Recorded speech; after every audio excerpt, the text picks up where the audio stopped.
नमस्कार, आपका स्वागत है सुरता साहित्य की धरोहर पॉडकास्ट में। आज के इस विशेष एपिसोड में हम सुनेंगे छत्तीसगढ़ी लोकगीत कर्मा, संस्कृति और प्रेम की झलक। कर्मा केवल एक लोकगीत नहीं, बल्कि यह छत्तीसगढ़ की मिट्टी में रचाबसा जीवन का उत्सव है, जहां हर स्वर में प्रेम की मिठास है, हर लय में श्रम की गरिमा और हर गीत में धरती माँ के प्रति आभार की गूंज। यह आलेख श्रीमती तुलसी तिवारी द्वारा लिखित है, जो कर्मा लोकगीत के उद्भव, परंपरा और आदिवासी समाज में उसकी सांस्कृतिक आत्मा को बड़ी संवेदनशीलता से उजागर करता है। तो आइए सुनते हैं लोकगीतों के माध्यम से संस्कृति और प्रेम की यह झलक।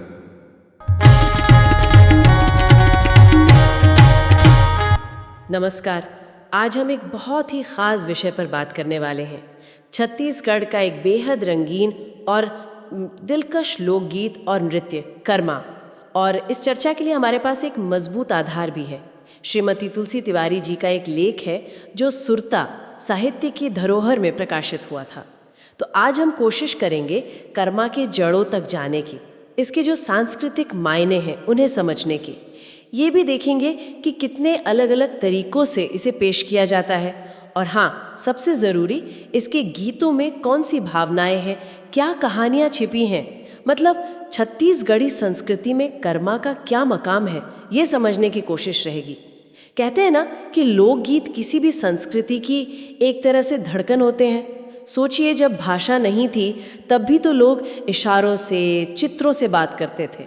फिर जब बोलना आया तो लय में कही गई बातें वो धीरे धीरे गीत बन गई। ठीक है, तो चलिए शुरू करते हैं इसकी गहराई में उतरना। बिल्कुल, और आपने सही कहा, लोकगीत सिर्फ मनोरंजन नहीं है, वो तो मतलब स्थानीय जीवन का एक सच्चा अक्स है। उनमें आपको प्रकृति मिलेगी, रोजमर्रा के कामकाज, तीज त्योहार, सुख दुख, सब कुछ मिलेगा। हाँ, कई बार इनकी प्रेरणा पौराणिक कथाओं से होती है, पर उन पर भी स्थानीय रंग गहरा चढ़ा होता है। कर्मा की उत्पत्ति की अगर बात करें तो जैसा आपने कहा भी, इसकी जड़ें बहुत बहुत पुरानी है। एक कहानी है जो इसे त्रेता युग के राजा काखरम से जोड़ती है। हाँ, मैंने भी सुना है इसके बारे में। जी, तो कहते हैं कि उनके राज्य पर कोई बड़ी मुसीबत आई थी। तब राजा ने कहा कि भाई सब नाचो गाओ, दुख भूल जाओ, और प्रजा ने ऐसा ही किया। वो दुख भूल गए और कहते हैं कि मुसीबत भी टल गई। तो एक मान्यता है कि ये परंपरा वहीं से शुरू हुई। अच्छा, ये तो दिलचस्प कहानी है, दुख भुलाने का तरीका। हाँ, लेकिन एक और नजरिया है जो शायद ज्यादा जमीनी लगता है। वो कर्म यानी कर्म के महत्व से जुड़ा है। देखिए, आदिवासी समुदाय जो हैं वो मूल रूप से बहुत कर्मठ होते हैं, मेहनती होते हैं। वो कर्म की पूजा करते हैं। बिल्कुल, कर्मवीर। हाँ, कर्मवीर। तो कर्मा एक तरह से उनके लिए कर्म का उत्सव है। इसके गानों, नृत्यों के जरिए वो अपने जीवन के उतार चढ़ाव, अपनी मेहनत, अपने मन की बातें सब कह देते हैं। तो एक तरफ दुख भूलना, दूसरी तरफ कर्म का उत्सव, दोनों बातें जुड़ी हुई सी लगती हैं। हाँ, बिल्कुल। ये दिखाती हैं कि मुश्किलों में भी खुशी ढूंढना और मेहनत को महत्व देना ये संस्कृति का हिस्सा है। और एक बात और जाननी जरूरी है, कर्मा सिर्फ कर्मा पूजा के दिन ही नहीं होता। अच्छा? जी हाँ, छत्तीसगढ़ में तो जीवन के हर मौके के लिए गीत हैं। जन्म पर सोहर, शादी में बिहाव गीत, काम करते हुए ददरिया, जंतसार। हाँ हाँ, सुना है। त्योहारों पर होरी, सुआ, भोजली, जस गीत। पर कर्मा की खास बात यह है कि इसे लगभग साल भर किसी भी खुशी के मौके पर गाया, नाचा जा सकता है। ये रोजमर्रा की जिंदगी का हिस्सा है। अच्छा, तो ये रोजमर्रा से जुड़ा है, तभी शायद इसे छत्तीसगढ़ का राज्य नृत्य का दर्जा भी मिला है। ये दिखाता है कि कैसे एक जनजातीय परंपरा मुख्य धारा की पहचान बन गई है। हाँ, ये बहुत महत्वपूर्ण बात है। आजकल तो बड़े बड़े मंचों पर भी इसकी शानदार प्रस्तुतियां होती हैं। जी। वैसे तो इसे मुख्य रूप से उरांव, गोंड, कोरवा जनजातियों का नृत्य मानते हैं, पर अब ये इतना लोकप्रिय हो गया है कि छत्तीसगढ़ और पड़ोसी राज्य झारखंड में भी लगभग सभी समुदाय इसे अपना चुके हैं। ये एक तरह से इस पूरे इलाके की मिली-जुली संस्कृति का प्रतीक बन गया है। सही कहा। सरगुजा जैसे इलाकों में तो कर्मा एकादशी का खास महत्व है। उस दिन वहां स्थानीय छुट्टी भी होती है। अरे वाह! जी, इस दिन जंगल से करम पेड़ की एक डाली लाते हैं। खास बात यह है कि उसे जमीन पर गिरने नहीं देना है और एक ही बार में काट कर लाना है। अच्छा, ये तो कठिन होगा। हाँ, पारंपरिक नियम है। फिर उसे अखरा मतलब गांव के खुले मैदान या आंगन में गाड़ते हैं, स्थापित करते हैं। और बहनें अपने भाइयों की सलामती के लिए व्रत रखती हैं, कर्म देवता की पूजा करती हैं। प्रकृति, भाई बहन का रिश्ता सब जुड़ा है इसमें। बिल्कुल। और फिर पूजा के बाद असली माहौल बनता है। हाँ, वही मांदर की वो गहरी आवाज, घुंघरुओं की छन छन, जब सब मिल के नाचते गाते होंगे। जी हाँ, वो दृश्य बड़ा मनमोहक होता है। स्त्री पुरुष सब एक लय में। अच्छा, अब जरा कर्मा गीत की बनावट को देखें, ये भी दिलचस्प है। हाँ बताइए। आमतौर पर इसमें 3 हिस्से होते हैं। पहला है राग, या जिसे धनु भी कहते हैं। जैसे आपने सुना होगा, ओहो हे, ओहा हे, आहो हो हे हो। ये गीत को एक धुन देते हैं जी। दूसरा हिस्सा है टेक। ये गीत का मुख्य हिस्सा है, मुखड़ा कह सकते हैं, जो बार बार दोहराया जाता है। और तीसरा है आड़। ये एक तरह की सहायक पंक्ति होती है जो नाचने वालों को मतलब लय बनाए रखने में मदद करती है। अच्छा, राग, टेक और आड़। हाँ, और फिर गाने और नाचने के तरीके के आधार पर इसके 5 मुख्य प्रकार भी बताए गए हैं। 5 प्रकार? कौन कौन से? एक है लंगड़ा, जी। इसमें नर्तक एक पैर खास तरीके से मोड़कर नाचते हैं। फिर है झूमर, इसमें नाम से ही जाहिर है झूमने का भाव होता है, मस्ती होती है। एक है लहकी, इसमें शरीर की लचक पर जोर रहता है, लहराने वाला अंदाज। ठाड़ा में ज्यादातर खड़े होकर ही गाते नाचते हैं। और एक है रागिनी, जो शायद शास्त्रीय राग रागिनियों से कुछ प्रभावित है। वाह, हर प्रकार का अपना अलग रंग, अलग मिजाज। जी बिल्कुल। और इसी में एक प्रकार है देवार कर्मा। इसमें श्रृंगार रस मतलब प्रेम और सौंदर्य का भाव ज्यादा होता है। इसके प्रदर्शन में आप देखेंगे पारंपरिक कपड़े, गहने, फूलों का खूब इस्तेमाल होता है। महिलाएं और पुरुष सज धज कर पंक्तियों में नाचते हैं। तो ये दिखाता है कि सामुदायिक उत्सवों में सुंदरता और उल्लास का भी अपना महत्व है, खासकर प्रेम वाले गीतों में। बिल्कुल। अब आते हैं कर्मा गीतों के विषयों पर। अच्छा। शुरुआत अक्सर होती है देवी देवताओं की वंदना से। इसमें प्रकृति को याद करते हैं, चांद, सूरज, धरती, आकाश। गांव के जो रक्षक देवता होते हैं, ठाकुर देवता, जिन्हें अक्सर शिव का रूप मानते हैं, उनकी वंदना होती है। फिर इलाके की जो प्रमुख देवियां हैं, जैसे कलकत्ता की काली माई या संबलपुर की समलाई दाई। हाँ, ये नाम सुने। और स्थानीय मान्यता वाले देवता जैसे लाफाडोर के बूढ़ा देव या छुरी की कोसगई देवी, इन सब का आवाहन करते हैं, आशीर्वाद मांगते हैं। जैसे एक गीत है, सुमेरन करूं रे यही अंग नैया सुमरन करूं, एक सुमरों में चंदा सुरूज दूजे धरती आगास, एक सुमरन चारों देवता ला गांव के गौंठिया ठाकुर देवता रे। मतलब अपनी जमीन, प्रकृति और स्थानीय देवी देवताओं से गहरा जुड़ाव है।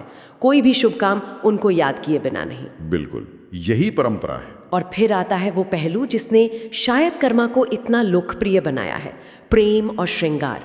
इन गीतों में ये विषय तो खूब मिलता है। हाँ, ये तो है। एक खास बात जो लेख में बताई गई है वो ये कि प्रेमी या प्रेमिका का नाम सीधे नहीं लेते, प्रतीकों का इस्तेमाल होता है, जैसे गोलिंदा जोड़ा, जमारा, गोंदा फूल। जी हाँ। पर ऐसा क्यों? क्या ये कोई सामाजिक संकोच है या फिर ये लोक काव्य की अपनी एक खासियत है? मतलब सीधे कहने से ज़्यादा अच्छा इशारा करना लगता है। ये अच्छा सवाल है। शायद दोनों ही बातें। देखिए, लोक लाज का लिहाज तो होता ही है समाज में। हाँ, वो तो है। पर साथ ही ये लोक कवियों की कलात्मकता भी है। प्रतीकों से कहने पर बात ज्यादा गहरी, ज्यादा सुंदर लगती है। एक तरह की काव्य भाषा है ये, जो सुनने वाले को कल्पना करने का मौका देती है। सही कहा। अच्छा, एक गीत का जिक्र है जिसमें मांदर की आवाज सुनकर एक नई बहू नाचने जाने के लिए बेचैन हो जाती है। हाँ हाँ, वो बहुत प्रसिद्ध गीत है।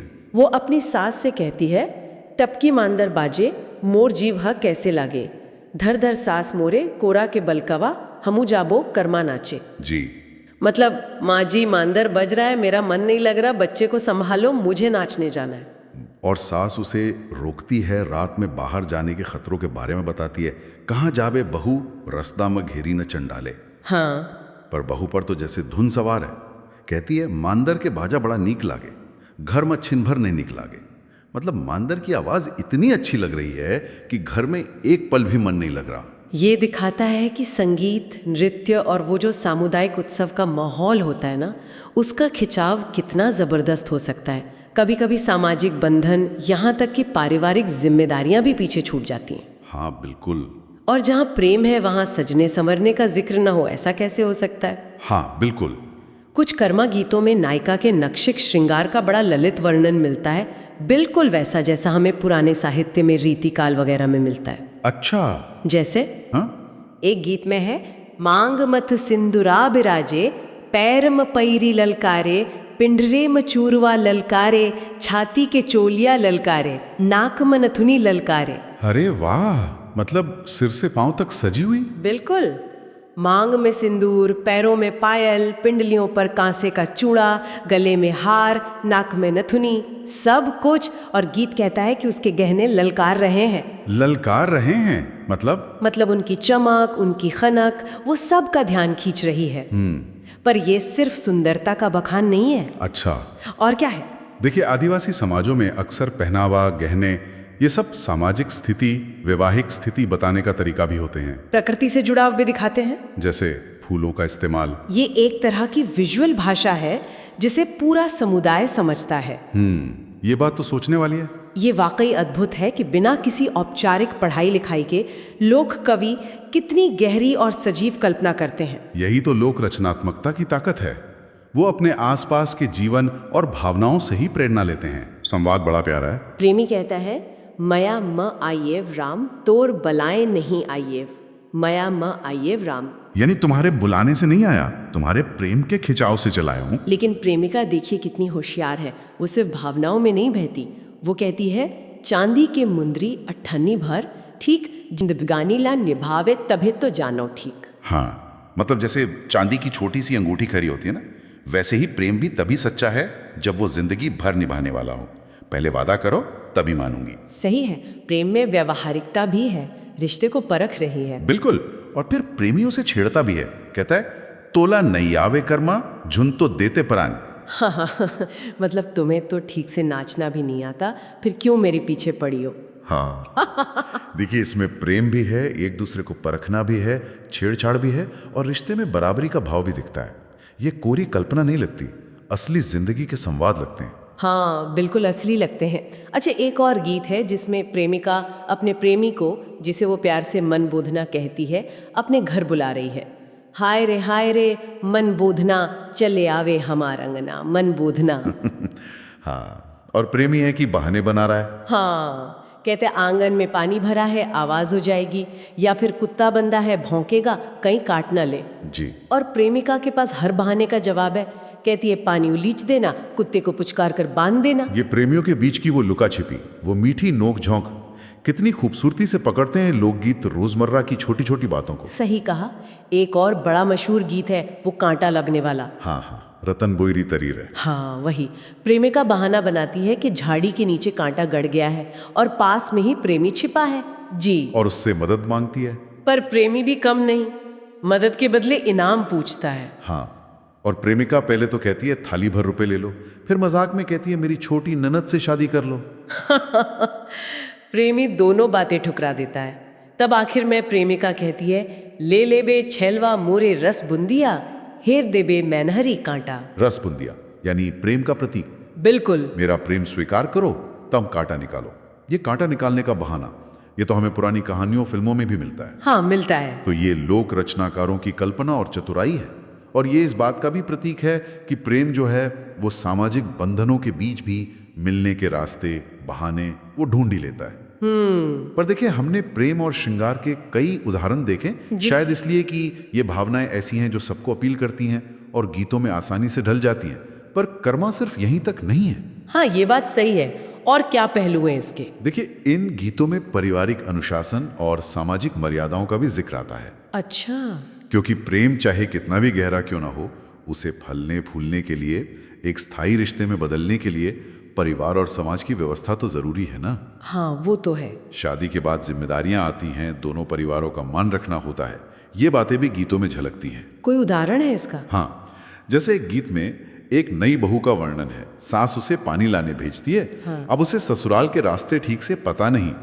नई जगह है। गीत में वो कहती है, हाय रे हाय, मैं तो नहीं जानू जी कहाँ बोहावे जाम झरिया। हाँ। मतलब मुझे नहीं पता ये जाम झरिया नदी कहाँ बहती है। उसे बताया जाता है कि पहाड़ियों पर चढ़कर नीचे जाओगी तो नदी मिलेगी। वो बेचारी मुश्किल से पहुंचती है, पर नदी में भंवर देखकर डर जाती है। अब ये गीत सिर्फ एक नई बहू की झिझक या अनिश्चितता नहीं दिखाता, ये उस इलाके के जीवन की सच्चाई भी है। कैसे? मतलब पीने के पानी के लिए दूर जाना पड़ता होगा, रास्ते मुश्किल, पहाड़ी होंगे। ये महिलाओं की मेहनत और जिम्मेदारी को भी दिखाता है। और इसमें एक हल्का सा इशारा शायद पुरुषों की तरफ भी है। नई बहू अकेले पानी भरने जा रही है, पति शायद कहीं और है। ये उन सामाजिक आर्थिक हालात की तरफ भी इशारा करता है जहां पानी जैसी बुनियादी जरूरत भी आसानी से पूरी नहीं होती। हाँ, ये पहलू भी सोचने लायक है। और प्रेम का एक और रूप जो बहुत मजबूत होता है, माँ का प्यार और त्याग, वो भी कर्मा गीतों में है। हाँ, एक गीत का जिक्र है जिसमें शाम के वक्त एक महिला नदी के किनारे है। नदियां भावना मारे, नदी उफान पर है जी, और उसे पार जाना है। वो केवट यानी नाविक से मदद मांगती है। केवट कहता है, रात में खतरा है, यहीं रुक जाओ, सुबह चले जाना। खाने को मछली और ओढ़ने को जाल देने की बात करता है। हाँ, एक तरह से प्रलोभन देता है। महिला शायद एक पल को सोचती भी है, लेकिन फिर उसे घर पर अपने दूध पीते बच्चे का ख्याल आता है। हाँ, और वो कहती है, रहे ला रहे तिम तुरे टिपरिया कोरा के बलकवा के ख्याल रे कैसनु करके मुला पार उतार दे। मतलब मैं रुक जाती, पर मुझे अपने बच्चे का ख्याल है, चाहे जैसे भी हो मुझे अभी पार करा दो। यहां देखिए माँ का प्यार। वो अपनी सुरक्षा, अपने आराम से ऊपर उठ जाता है। वो बच्चे के लिए खतरा उठाने को तैयार है। बहुत मार्मिक है ये। और ये गीत फिर से उन इलाकों की चुनौतियों को सामने लाता है जहां शायद नदी पार करने के लिए पुल नहीं है, आने जाने के लिए पक्की सड़कें नहीं हैं, हो सकता है बिजली भी ना हो, बाढ़ आ जाए तो जिंदगी रुक सी जाती है। हाँ, ये सवाल मन में आता है कि विकास की दौड़ में क्या इन समुदायों की जरूरतें पीछे छूट रही हैं? बिल्कुल, ये गीत हमें ये सोचने पर मजबूर करते हैं। तो आज हमने कर्मा के बारे में इतनी सारी बातें की, अगर इसका सार निकालें तो क्या कहेंगे? साफ है कि ये सिर्फ नाच गाना तो बिल्कुल नहीं है। नहीं, बिल्कुल नहीं। ये तो जैसे छत्तीसगढ़ी जीवन का एक पूरा कैनवस है। इसमें आस्था भी है, प्रेम भी है, समाज के कायदे कानून भी हैं, रोजमर्रा का संघर्ष भी है, और इन सब के बीच जीने की एक गहरी इच्छा, एक जिजीविषा है। आपने बिल्कुल सही कहा। कर्मा गीत सही मायने में छत्तीसगढ़ की सांस्कृतिक धरोहर हैं, जिन्हें आदिवासी समाज ने पीढ़ी दर पीढ़ी सहेज कर रखा है, संभाला है। और इन गीतों से एक बात और पता चलती है, उनके जीवन में शायद भौतिक साधन उतने ना हो, हाँ, लेकिन प्रेम का, रिश्तों का और संतोष का, जिसे वो संतोष रूपी धन कहते हैं, उसका खजाना भरपूर है। वो कम में भी खुश रहना, संतुष्ट रहना जानते हैं। शायद ये आज की भागदौड़ भरी जिंदगी में हम सब के लिए एक बहुत अहम सीख है। सचोच इन गीतों को सुनकर ये ख्याल तो आता ही है, क्या आज की जिंदगी में जहाँ हर कोई बस कुछ पाने की होड़ में लगा है, हम संतोष और प्रेम के इन सीधे सरल भावों को कहीं पीछे छोड़ते जा रहे हैं? या फिर शायद यही लोक कलाएं हैं जो इस तेजी से बदलती दुनिया में हमारी जड़ों को, हमारी पहचान को जिंदा रखने का एक तरीका है। सोचने वाली बात है ये। इस जानकारी और विचारों से भरी यात्रा में हमारे साथ रहने के लिए बहुत बहुत धन्यवाद। आप सुन रहे थे छत्तीसगढ़ी लोकगीत कर्मा, संस्कृति और प्रेम की झलक। यह प्रस्तुति थी सुरता साहित्य की धरोहर से, जहां हम लाते हैं हिंदी और छत्तीसगढ़ी साहित्य की वो रचनाएं जो हमारी सांस्कृतिक जड़ों को आज भी सींच रही हैं। हमारी लेखिका श्रीमती तुलसी तिवारी को साधुवाद, जिन्होंने कर्मा जैसे लोकगीत के माध्यम से हमारी परंपरा और भावनाओं की इस सुंदर यात्रा को शब्दों में पिरोया। अगले एपिसोड में फिर मिलेंगे एक नई रचना, नई अनुभूति और नई सुरता के साथ। तब तक सुनते रहिए सुरता साहित्य की धरोहर। नमस्कार।